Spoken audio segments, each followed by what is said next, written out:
o que há de sobrenatural em crimes reais? Se você também gosta de True Crime, não perca a estreia da segunda temporada de conversas do nosso canal no YouTube, Defining Ghosts. E nessa estreia nós trazemos o Bruno Salvagni, Eba!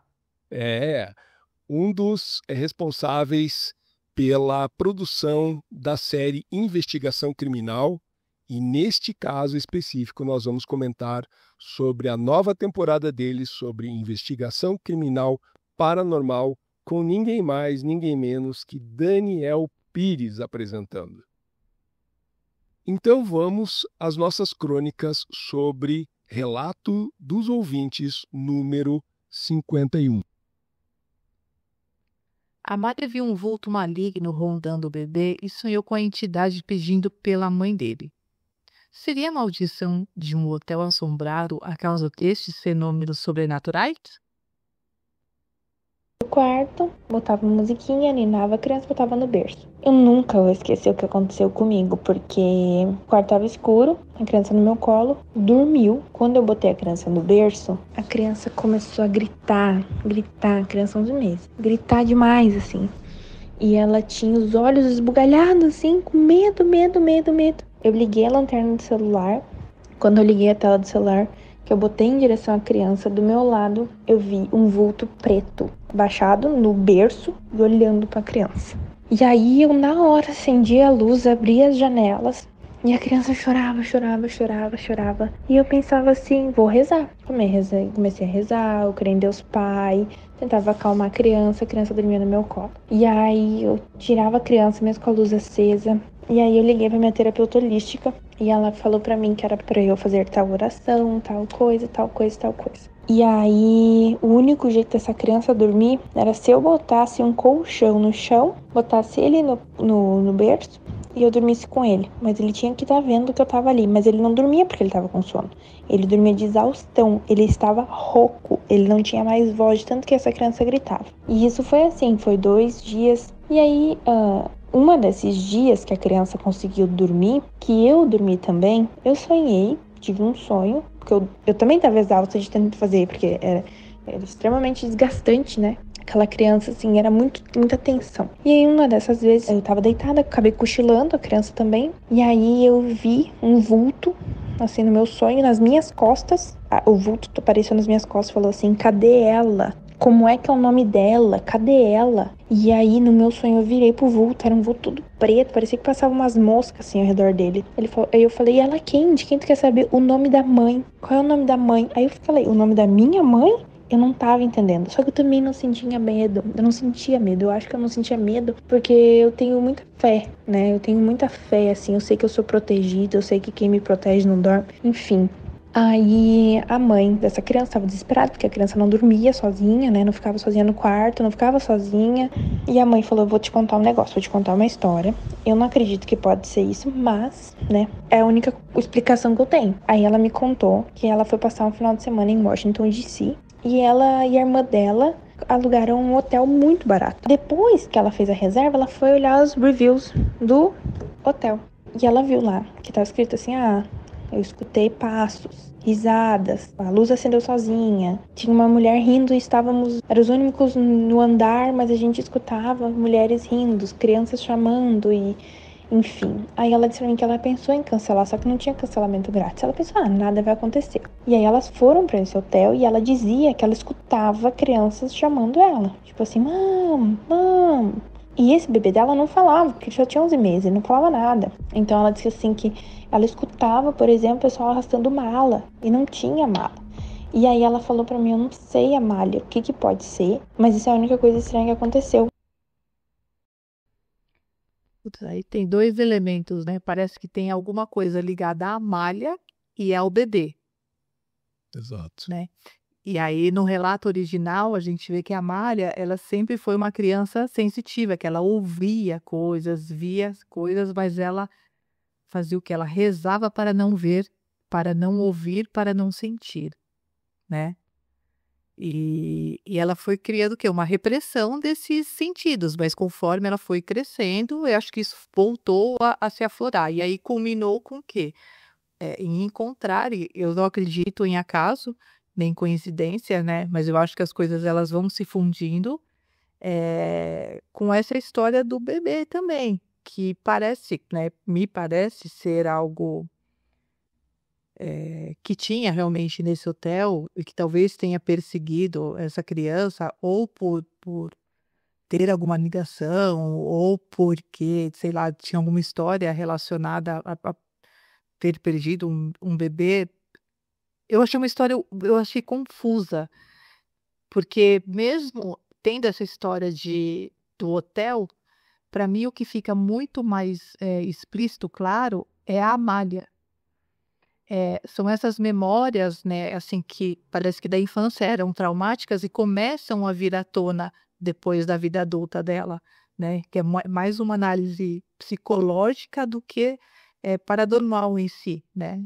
E, e o bebê pode ser só um gancho, então pode até ser que tenha realmente uma ligação com esse hotel, mas eu não tenho tanta certeza disso. Eu acho que tá tudo como a Amália. Eu acho que é algo que ela que tem que desenvolver e entender melhor como as coisas estão funcionando com ela. Não sei, não sei, é confuso. Foi um relato que me deixou um pouco confusa. Eu acho que tem essas duas situações, né? Primeiro, a gente sabe que existe uma probabilidade de crianças serem mais sensitivas, né?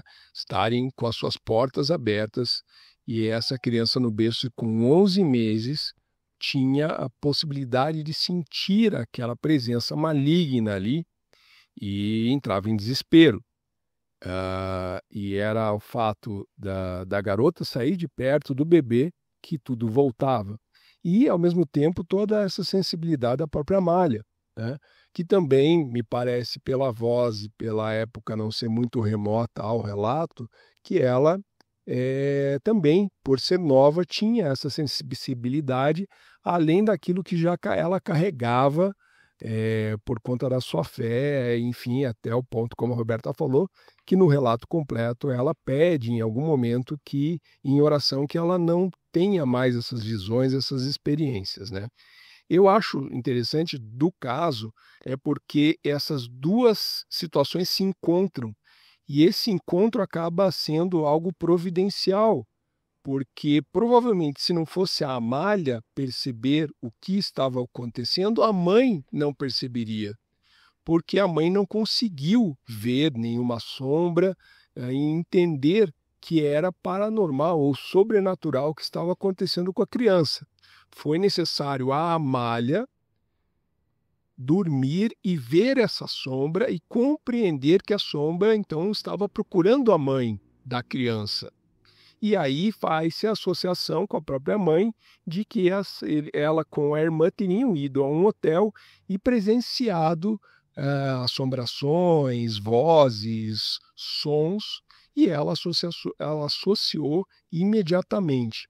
O que eu acho que a Amália quis trazer para o relato também é que provavelmente essa mãe, quando esteve naquele ambiente, trouxe consigo para casa alguma daquelas assombrações, daquelas almas, enfim, e que, ao trazer a figura da casa que estava mais próxima e sentiu foi a criança, justamente pelo aquilo que eu falei lá no início, né? A criança tendo essa sensibilidade, nós nascemos com todas as sensibilidades e todas as possibilidades de desenvolvimento de quase tudo em nossas vidas, porém, com o tempo a gente vai fechando essas portas e diminuindo a nossa percepção daquilo que está ao nosso entorno, além daquilo que é natural ou para além do natural, né?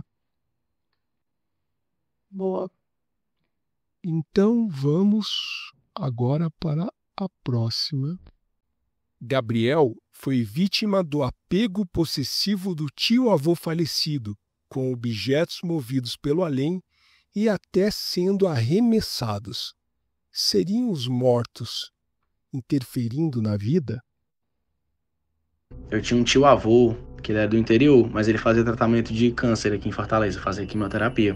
e acabava que ele ficava aqui em casa a maior parte do tempo, né? Me falam que quando ele me conheceu, a gente deu um match muito grande, sabe?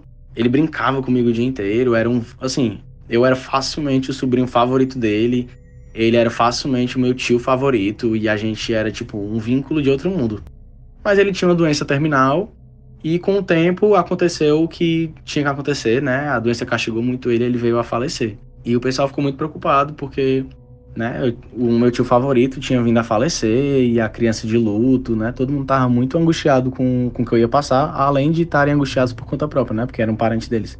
Mas, aparentemente, pelo que contaram, eu zero tava sofrendo, eu fiquei de boas, não tava sentindo falta, digamos assim. Foram notando que nas minhas brincadeiras de imaginação, eu ia trazendo esse meu tio nas brincadeiras. Brincava com a bola, aí eu fingia que ele tava chutando, fingia, né, entre aspas. Tava aqui brincando, contava alguma coisa pra ele. Ele dormia na sala, inclusive, e eu brincava muito perto da rede onde ele dormia. Será que ele tá com um amigo imaginário? E aí, se for pra ele passar por algum tipo de luto, talvez seja melhor um amigo imaginário do que ficar triste, né? Ter criança que para de falar, não come e tal. Aí, beleza. Mas ninguém gostava muito disso, porque a minha família ela é bem católica. É os relatos da minha família, né? Que, no caso, o relato que eu tenho pra trazer é o da minha babá e o da minha prima mais velha. A minha babá disse que tudo começou aqui, com essa história dela. Que uma vez ela tava na cozinha, fazendo alguma coisa, e aí eu tava dormindo no quarto nosso quarto, né? Que era do quarto de todo mundo, no caso. E eu tava na cama, e em cima da cama de casal, tinha uma TV, aquelas de tubo, né? Bem grandes, bem pesadas, da época. E ela era presa no teto e fixada por uma estrutura de metal, porque se ela ficasse pelo quarto, atrapalhava a passagem. E aí, justamente por ela ficar em cima da cama de casal, ela tinha que ser uma coisa bem fixa, sabe? Bem segura. Ela disse que tava fazendo lá as coisas, sei lá, preparando uma madeira, talvez, pro meu irmão mais novo, e escutou um papoco. Correu pro quarto, porque viu que tinha sido do quarto, tem criança no quarto.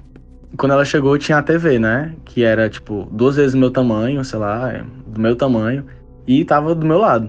E ela ligou a luz, pegou em mim, assustada, achando que tinha me machucado, que tinha caído em cima de mim, porque o que ela viu foi como se tivesse caído perto da minha cabeça. E aí eu, tipo, assustado, né? Porque, enfim, tem alguém pegando em mim, acabei de escutar um papoco. Mas eu tava bem. E aí eu não consegui mais dormir, eu acabei me levantando e depois de todo esse susto, em algum momento, logo após isso, eu relatei, né, criança. O titio tá chateado, o titio tá com raiva, sei lá, frustrado. Óbvio que eu não sabia a palavra frustrado na infância, mas eu tava relatando esse tipo de ideia, né? Como se o titio tivesse meio assim. E aí teve essa que foi eu brincando na frente da minha casa. A gente brincava na calçada, o pessoal ficava de cadeira lá, né? E aí acabou que eu tava brincando com a prima minha, que ela era adolescente na época, tinha seus 15 anos, sei lá. E aí ela disse que essa lembrança pra ela é muito confusa. E ela não gosta de lembrar porque o motivo que faz confusão na mente dela dá medo. Que foi justamente porque enquanto eu tava brincando, vinha um carro se aproximando, né, correndo pela avenida, e simplesmente eu fui pro meio da rua, mas a lembrança que ela tem não foi como se eu tivesse ido pegar a bola, cambaleado, desequilibrado, alguma coisa assim, natural. Ela disse que eu, uma criança pequena, simplesmente fui arremessado no meio da rua, tipo, uma grande força vindo do meu lado, que eu caí todo desequilibrado. E aí ela disse que só teve tempo de me pegar por qualquer parte do corpo e me arrastar pelo asfalto pra eu sair de frente, né, pra evitar o atropelamento. Pois eu relatando que o titio tava chateado, que o titio tava com raiva. E não parecia que eu relatava isso como se eu tivesse com medo, mas tipo, como se fosse eu compartilhando o que eu tava escutando, vendo. E é interessante eu lembrar disso porque eu penso, como é que eu não tinha medo? Como é que eu não tinha medo de ver isso, né, que parecia estar querendo me machucar? E aí eu fui percebendo que eu tenho uma lembrança que ela é bem, bem assim, clara na minha mente. De uma vez que eu acordei no meu quarto, e eu tenho uma lembrança de um homem andando no quarto à noite. Só que esse homem era alto. E a minha família toda ela é bem baixa. E eu lembro desse homem andando no quarto. E parecia ser uma noite, tipo... Esse homem bem alto andando no quarto. E eu não sentia medo. Mas assim, como é que eu não sentia medo? Eu fico pensando, como é que eu não tô sentindo medo nessa lembrança? E aí eu percebo que, tipo, na verdade... Por exemplo, quando você vê um pai andando na sua casa à noite... Se você tá dormindo no quarto dos seus pais, seu pai se levanta e vai fazer alguma coisa... Você vê um homem no escuro, mas você não sente medo porque você sabe que é seu pai ali e você se sente seguro, na verdade, né? Que ele tá até olhando, pastorando, sei lá. E eu lembro desse homem altíssimo no meu quarto e que eu não tinha nenhum medo dele. E aí, enfim, vamos pro desfecho da história, que foi... A minha família começou a ficar muito assustada, começou a notar que tinha realmente esses vários acidentes graves, né? E eu relatando que o titio tava com raiva, todo mundo vinculou que, na verdade, esse meu tio, que era muito apegado, provavelmente estava querendo me levar junto, ou então tava, enfim, querendo me fazer algum mal. Procuraram alguém espírita, né? Minha família é toda católica, zero entende sobre o assunto. E encontraram a vizinha de uma tia minha que...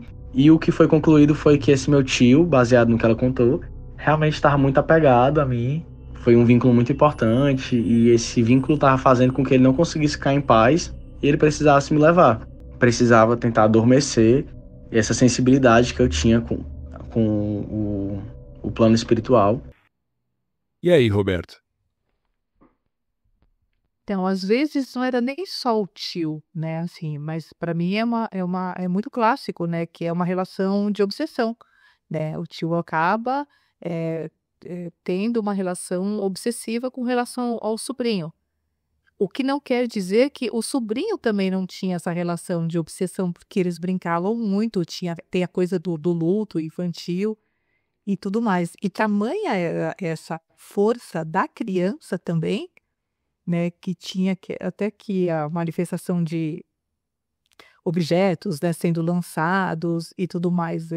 Isso acho que conta muito também com a ajuda do pensamento da criança, né, que ela torna tudo aquilo tão real que esse obsessor começa realmente a ganhar corpo, né, ganhar corpo, ganhar força e conseguir se manifestar no mundo físico, né, e não aparecer somente para essa criança, tipo, ele estava preso aqui e a criança também queria que ele estivesse aqui. Essa parte da rua é chocante e deve, na época, né, para as pessoas, para os familiares, para os pais dessa criança, deve ter sido assustador. Mas acho que a intenção é mesmo essa mesmo, né? Tipo, vamos nos encontrar, vamos continuar brincando definitivamente. Enquanto isso, tá todo mundo preso, né? Tanto a criança com esse amigo imaginário, porque o tio dele não estava mais aqui, Sim. quanto esse espírito que não conseguia descansar, né? E ele precisava, porque ele também estava ligado ao sobrinho. E as religiões, elas acabam atrapalhando, às vezes, um pouco a nossa evolução espiritual e a forma como a gente deveria conduzir as coisas, né? Até por conta disso que ele falou, que a família era muito católica e teve uma certa resistência, né, em acreditar e até procurar um auxílio, né? Procurar ajuda para tentar resolver esse problema. E ainda bem que resolveu, mas eu vejo muito isso, uma obsessão, mas das duas partes, tanto da criança quanto do tio, né? Um não quer deixar o outro. É. Eu tenho um outro viés que é. E vejam só, né, como essas duas primeiras histórias, esses dois primeiros relatos, eles têm algumas conexões, né? Primeiro, que são dois relatos que têm dentro deles crianças envolvidas. Num primeiro, a criança ainda muito pequena, sem poder falar, mas muito assustada com a figura sombria que aparecia para ela. E a minha perspectiva quanto a esse segundo relato, eu vou por uma linha que me parece mais que algum espírito obsessor, que alguma figura maligna tenha se transfigurado naquela figura que era Tio. familiar de todos os aspectos, né? Por sangue e por visual para a criança, ah, querendo sim prejudicá-la e fazer algo de mal a ela, porém de uma forma silenciosa, contrário ao que o primeiro relato trouxe. Se eu, né, vamos fazer um exercício meio absurdo, mas se eu me coloco na figura dessa alma, dessa sombra, enfim, desse espírito que queria prejudicar a criança, seria muito mais prático eu alcançar o meu objetivo se eu tivesse uma face amistosa, amigável, que fizesse com que ela me recebesse bem, né? Então, todas essas situações, inclusive da rua, né? E ela falando que o tio tá com raiva, o tio, né? Enfim, todas as questões, essa questão, esse ponto aparece para mim nessa perspectiva algo que vá nessa linha. Porque também, reparem que ele relata que é essa sombra que ele recorda, essa figura de um homem era alto e que ninguém na família dele era alto. É, Né? verdade. Então, era uma Tem um figura. ponto importante, né? É. Pelo menos nessa perspectiva que eu construo aqui, me parece ser um ponto bastante interessante. Ao mesmo tempo que ele não lembra. Ao mesmo tempo que ele não lembra de ter isso com uma sensação de medo. Mas aí ele se pergunta, né? Por que eu não lembro com medo? A gente tem que pensar um ponto antes, né? Talvez naquele momento da vida, aquela situação não representasse algum perigo para ele, né? São os medos, as mesmas questões que eu falei no relato anterior, que com o passar dos anos, da idade, no nosso desenvolvimento, infelizmente nós vamos fechando algumas portas. Enquanto elas estão abertas, talvez o medo não seja o principal problema. Quando a gente fala de amigos invisíveis, pela questão psicológica a gente trata de um jeito, pelo aspecto espiritual a gente trata de outro, né? Como alguém, e nós já ouvimos em outros relatos aqui, como alguém consegue visualizar alguém que morreu e não ter medo. É porque toda a construção da visão de morte, da sensação de morte, do que se é a morte para pessoas mais adultas, vamos chamar assim, ela se constrói, obviamente, com o passar do tempo. Então, para ele, naquele momento, não representava perigo, logo, medo não era parte do que ele traz como memória, né? Eu acho que, por essa perspectiva, então, é que eu acredito que não seja a figura do tio-avô em si, mas algum outro espírito querendo, sim, fazer o mal para aquela criança, mas usando da fisionomia, da aparência desse tio-avô para ser bem recebido e conseguir o seu intento, né? Mas as pessoas poderiam também dar a opinião delas, né? O que elas acham. Eu acho que era o tio, né? Pode ser que fosse o tio. Ou será que era um espírito querendo se aproveitar dessa figura para fazer mal para a criança? Exato. E deixem nos comentários aqui quais seriam outras perspectivas sobre esse relato, além da própria figura do tio ou dessa que eu trouxe também, de uma outra figura misteriosa, repleta de terror, assombrando a vida dessa criança. E vamos ao próximo relato, Roberto? A casa da tia de Isabelle foi aterrorizada por batidas violentas e um casal de fantasmas idosos. Qual seria a história macabra por trás daquele quartinho dos fundos? O relato se passa nessa casa principal. Como a gente tinha as crianças pequenas, a gente ficava muito no quarto lá de baixo. A gente subia muito pouco pro andar de cima da casa. E meu afilhado, nas primeiras semanas de vida, né, nos primeiros 2 meses ali, ele tinha muitas cólicas, ele dormia muito mal de madrugada. Então era uma coisa normal a gente ficar de madrugada conversando, né? E até para se distrair mesmo, porque a gente não conseguia dormir direito, porque ele acordava muito. Coisa normal de bebê. E aí nesse dia, era um dia como qualquer outro, a gente não estava falando sobre nenhum assunto sobrenatural, nem nada. E aí a gente estava conversando num tom de voz normal, até de repente um pouco mais baixo, porque meu afilhado nesse momento estava dormindo no chão da sala, assim, né? Tipo, eu tô em edredomzinho, ele estava dormindo assim, e a gente no sofá do lado conversando. Quando de repente a gente escutou assim, ó, shhh. Na hora a gente calou a boca, se olhou, e aí ficou aquela coisa meio assim, você escutou? Ah, eu escutei. Ah, mas tu escutou o quê? Aquela coisa meio desacreditando, assim, de, será que ela ouviu a mesma coisa que eu? E aí eu falei, eu escutei alguém fazendo shhh pra gente calar a boca. Aí na hora a gente ficou meio assim, né? Mas eu falei, deve ter sido o vizinho, vamos falar mais baixo. Ela falou, é verdade. Aí continuamos conversando, um pouco mais baixo. Eu sei que daqui a pouco, a janela para os fundos que dava para essa área, que dava para a subida desse quarto, a gente escutou um shhh muito alto, muito forte, com muita raiva e 3 batidas muito fortes na janela, como se fosse alguém querendo que a gente calasse a boca mesmo, né? Gente, eu sei que eu me arrepiei inteira. O meu reflexo foi levantar e sair correndo, e o da minha tia também. E a gente correu, entrou pro quarto, trancamos a porta e botamos um móvel atrás. E aí depois disso, vários amigos nossos que são médiums e têm a capacidade de visagem também, né? Começaram a ver um casal de idosos naquele quartinho bizarro lá dos fundos. E minha tia tinha até um um Golden Retriever na época, um cachorrinho que vivia latindo lá pra cima, pra aquele quarto, às vezes latia pro nada, enfim. E aí, Roberta? Era uma velha sistemática, né? Não gostava muito de barulho, não. É, Mas são aqueles elementos clássicos, né? Do quartinho, né? Deve ser aquele quartinho cheio de coisas que a gente não usa e isso acaba acumulando né, muita energia, né? E pessoas que moraram nessa casa, né? Parece que é bem nítido, esse casal de idosos devem ter sido moradores da casa, apegados à casa, e sistemáticos, né? Que não gostava de barulho, de criança, de nada.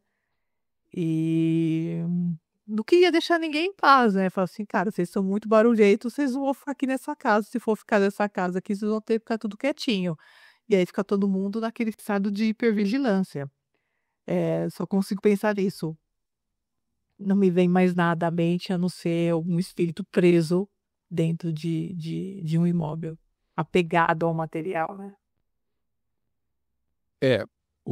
Eu vou também muito na tua linha e eu sempre vou elogiar esses relatos que vêm repletos de detalhes, porque a gente consegue se posicionar dentro do relato, né? Então você constrói a casa, você se situa, e isso deixa bastante rico o tipo de relato. E é um relato que tem uma grande probabilidade de ser como alguns outros que traz detalhes de espíritos que se fixaram àquele local, tendo vivido lá anteriormente, tendo uma história com aquele ambiente e continuam a interagir como se fossem realmente pessoas vivendo naquela casa, né? Então no relato pede silêncio. Outro detalhe bastante importante que eu acho legal que as pessoas queiram evidenciar, que é assim, mais de uma pessoa também observou e percebeu que existia, ora só a senhora, em outros momentos o casal, e essas interações acontecendo a todo momento. O que esse relato traz um pouco de diferente dos primeiros é que ele trata de uma assombração meio que não prejudicando aqueles que estavam no ambiente e sim aparecendo, né? Então parece que se morreram, esqueceram de sair daquele ambiente, né? Estavam tão apegados àquele ambiente que acabaram permanecendo enquanto espíritos lá. E aí gera-se todo esse pavor, porque eles acreditam, e até tem um filme que relata muito bem isso, que são Os Outros,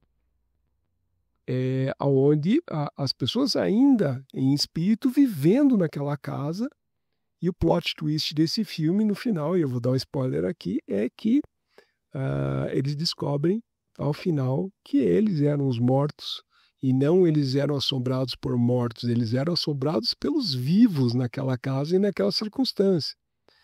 Tem toda uma outra conotação esse filme, mas para fazer uma conexão aqui com o relato é isso. E fica aqui a minha curiosidade, né? Já que um desfecho disso não houve, ou seja, não se sabe se essas histórias continuaram. E um outro ponto que eu devo observar aqui é o quanto ela foi amiga da onça, que é um termo idoso, mas o quanto ela foi maldosa com o namorado, pois sabendo que existia a possibilidade de ver esse senhor ou essa senhora, não, ela resolve mandar o namorado, porque ela não é boba nem nada, ela não iria lá à noite, né? E dito e feito, ele acabou vendo o espírito. Ou às vezes até para ela poder tirar o prova. Falou, cara, será que é alguma coisa da minha cabeça? Será que ele também vai ver? Pode ser isso também. Você já está baldando a pessoa aí. Pode ser sim. Pode ser essa situação mesmo. É que ela, vamos tirar a prova dos 9 aqui, né? Vamos ver se existe mesmo, vamos ver se ele vai ver. E de qualquer forma, isso não é nenhuma forma de ironizar ou brincar com o relato, porque não há nenhum momento do relato que fale que pessoas foram agredidas, como no relato anterior, né, coisas arremessadas. Então, é a questão do respeito e até talvez ela não tenha dito nenhum desfecho porque tenha se acostumado com essas situações dentro da casa, né? Como em outro relato que a gente já trouxe aqui para o canal. Ok, vamos ao próximo relato.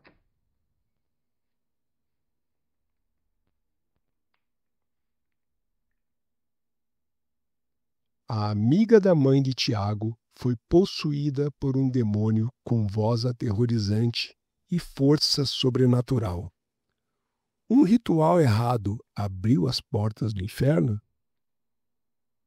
Tinha uma amiga muito querida na época e ela tinha 4 filhos e estava separada do marido dela. O marido dela tinha abandonado ela com esses 4 filhos. Aí o filho dela, de repente, chegou lá em casa assustado. Ele devia ter na faixa de uns 5, 6 aninhos na época. Assustado, me chamando, falando que a mãe dele estava estranha. Aí eu perguntei assim pra ele assim, mas como estranha? Aí ele, eu não sei, ela tá esquisita, vai lá em casa. Aí eu peguei e fui. Chegando lá, ela tava a casa dela era numa chácara. E assim, aquele corredor e só tinha a porta do fundo. A casa dela não tinha janela pro corredor, era pro outro lado de uma outra chácara. Aí eu olhei nela assim, ela deitada, esquisita, perguntei, ela não falou nada. E aí eu tinha pedido pra chamar o pastor, lá na frente, um vizinho nosso, pra ir orar. E ele não foi. Demorando, aí os outros irmãos foram chegando, aí chegou um irmão pra orar por ela. Aí eu me lembro disso, eu até arrepio. Na hora que ele foi abrir a Bíblia, ela falou assim com a voz esquisita que ela tava, pegou e falou bem assim, você vai começar logo daí? Aí os outros irmãos que estavam lá falaram assim, tá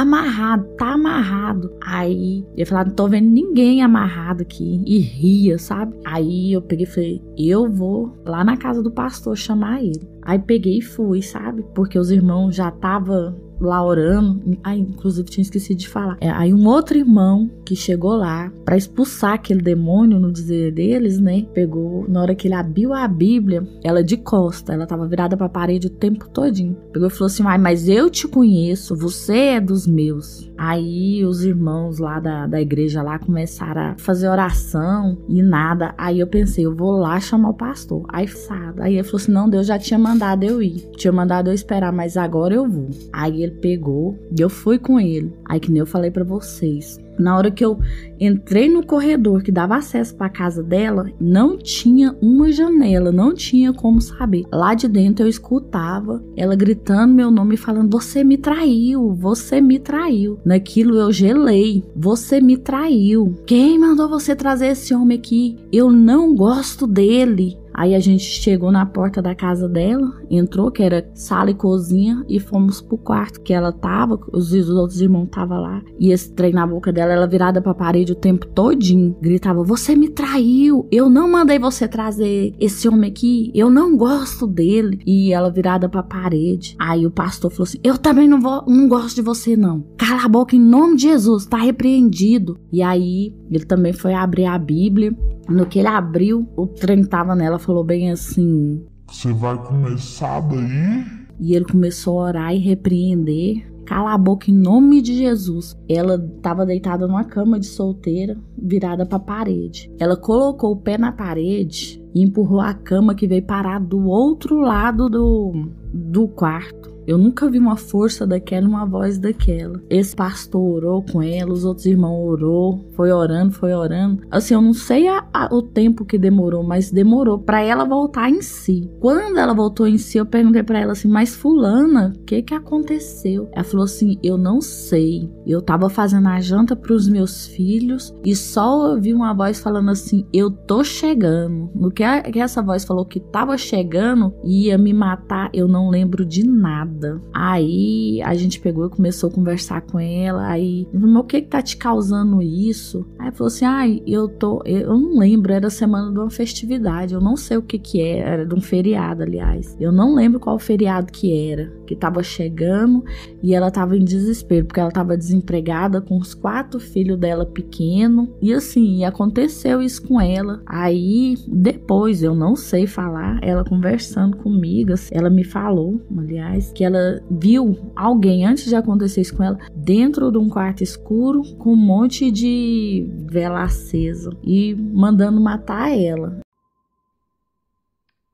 No relato original, né, eles falam bastante de feitiço, de magia e de um ritual que não deu muito certo, né? E a gente já viu isso aqui, né, no canal, né, Luciano, com o Alexandre, fez o ritual que não deu muito certo, e o que acaba acarretando isso. Então, acho que tem alguns outros elementos aí que são importantes, né, eu mencionar. Então, cara, foi um ritual que deu errado, né? E aí a chance de você abrir uma porta para o desconhecido e para alguma coisa que não é boa chegar é muito fácil. Essa coisa de zombar, né? É muito típica de espíritos zombeteiros, que não estão ali para...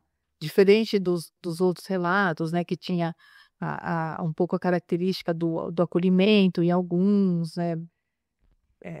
Enfim, esse não, ele estava para zombar, para destruir mesmo, para criar uma contenda ali. Sei lá, acho que eu fico até com medo, assim, né, de comentar muito essas coisas, porque acho que é mexer num terreno fértil aí para E terreno hostil também, né? coisas dessa, que eu tenho medo. Real. Esse é um típico relato, e obviamente não só por ouvir, né, mas por todos os detalhes de uma possessão demoníaca mesmo, talvez aí com uma classificação aí de um espírito forte, porque traz quase todos os bons elementos de uma possessão demoníaca.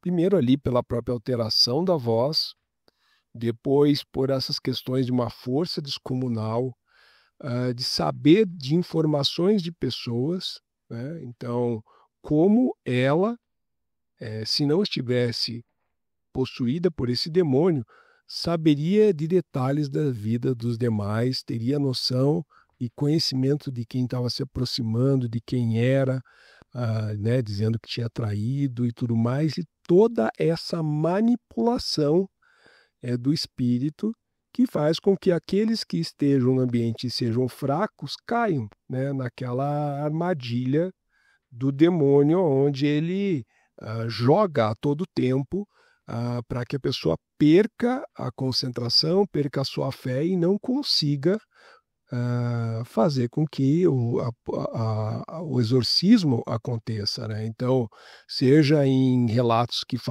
falem de exorcismo por padres ou pastores, sempre há essa visão daquele que tem a propriedade de falar sobre a palavra de Deus para executar o exorcismo.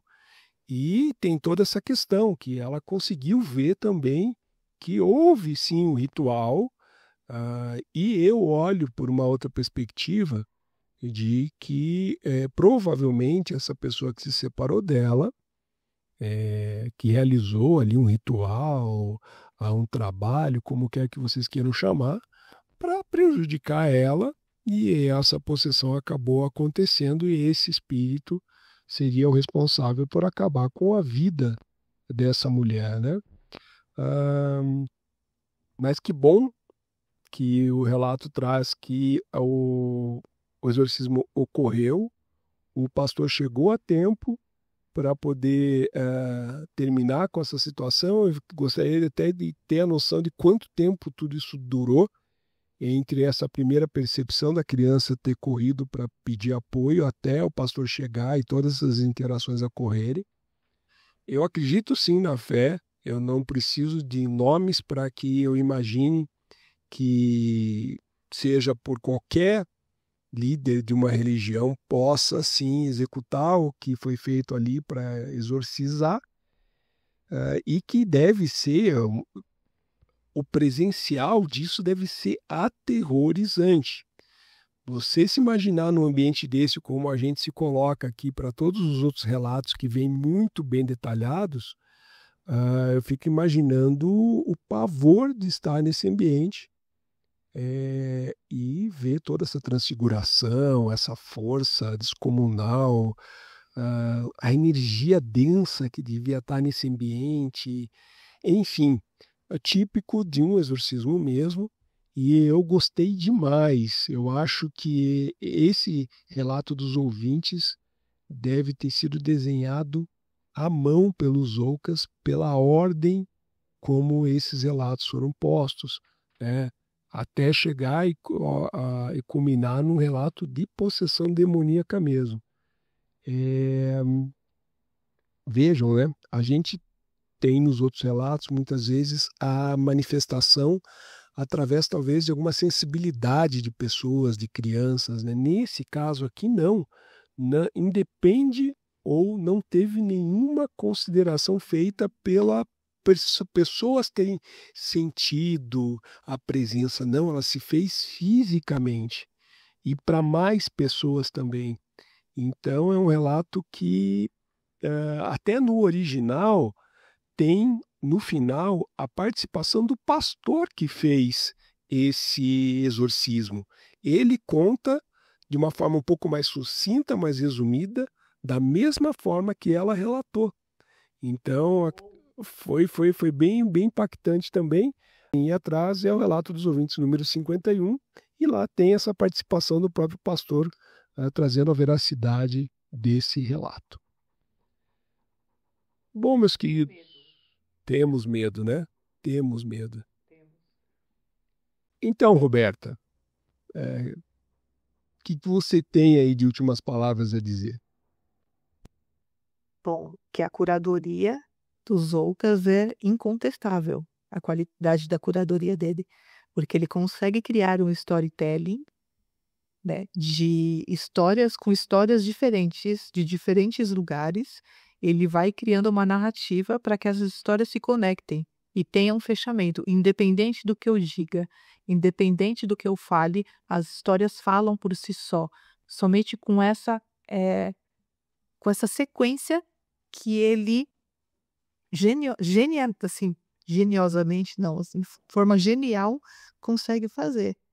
Então, não é nem sobre os relatos, mas eu acho que é mais sobre a curadoria do material e como ele consegue trabalhar bem com isso. Acho que é por isso que as pessoas mandam tantos relatos para ele, porque ele realmente cuida desses relatos de forma primorosa.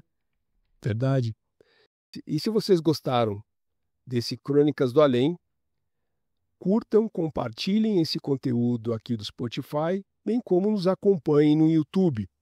Lá nós temos outras séries de conversas sobre o sobrenatural, sobre o paranormal, que eu acredito que vocês venham a gostar. E é isso, Roberta. Obrigado e até a próxima semana. Obrigada, Luciano. Tchau, tchau para todos.